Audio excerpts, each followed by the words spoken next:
Homme bûcheron dans les montagnes. Découverte accidentelle d'une nouvelle veine d'eau. Mais ce n'est qu'un rêve d'homme. Mais les hommes emmènent encore les gens creuser là où ils rêvent. Enfin, une nouvelle source d'eau a été creusée là, bas. Après, les hommes ont tous de tels rêves prémonitoires. Les villageois lui ont aussi envoyé de nombreux compliments. Mais ce jour, là, Silver Guy a trouvé la porte. Dire à l'homme qu'il a été parasité par un ver. Donner au rêve la capacité de prédire l'avenir. Jagu lui passa alors quelques paquets d'herbes. Quand le médicament est fini, Jagu reviendra le chercher. Les hommes ne sont pas sérieux. Après que l'homme a prédit le danger, avec un rappel d'homme, les villageois ne sont pas blessés. Les hommes ont peur, seulement face au remerciement des villageois. Cette peur diminue légèrement. L'homme a choisi de boire ses médicaments. Bientôt un tsunami frappe le village. Un homme a perdu sa fille. Face à la femme qui pleure, il ne sait pas non plus comment réconforter. Après, les hommes ne boivent plus de médicaments. Les hommes croient que leurs rêves sont là pour le bien de tous. Jusqu'à une nuit dans quelques mois. L'homme se réveille soudainement d'un rêve. Il respirait de sueur froide. Le lendemain matin, la femme qui faisait encore la lessive, soudain devenue bleue, transformée en cendre devant les hommes. C'est la maladie que les hommes voient dans leurs rêves. Tout le monde dans le village est propagé par le ver dans tout le corps. Le corps s'effondre comme de la boue. Enfin,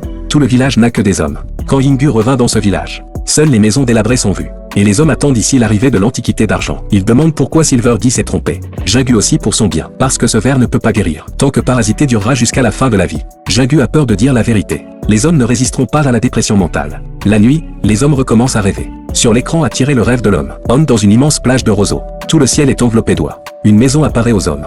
Voir sa propre fille mignonne à l'intérieur. Et sa tendre épouse. L'homme les tient et ne peut s'empêcher de pleurer amèrement. Mais la fille et la femme disparaissent soudainement. Soudain, une flamme s'est propagée de l'oreiller. Il s'avère que le rêve se poursuit à partir de son propre oreiller. Antique torsion d'argent à regarder. Les oreillers de la réalité ont également commencé à prendre feu. Le cheval sort l'homme. Le feu dévore tout. Et les hommes aussi sous les soins des médecins. Une vie retrouvée.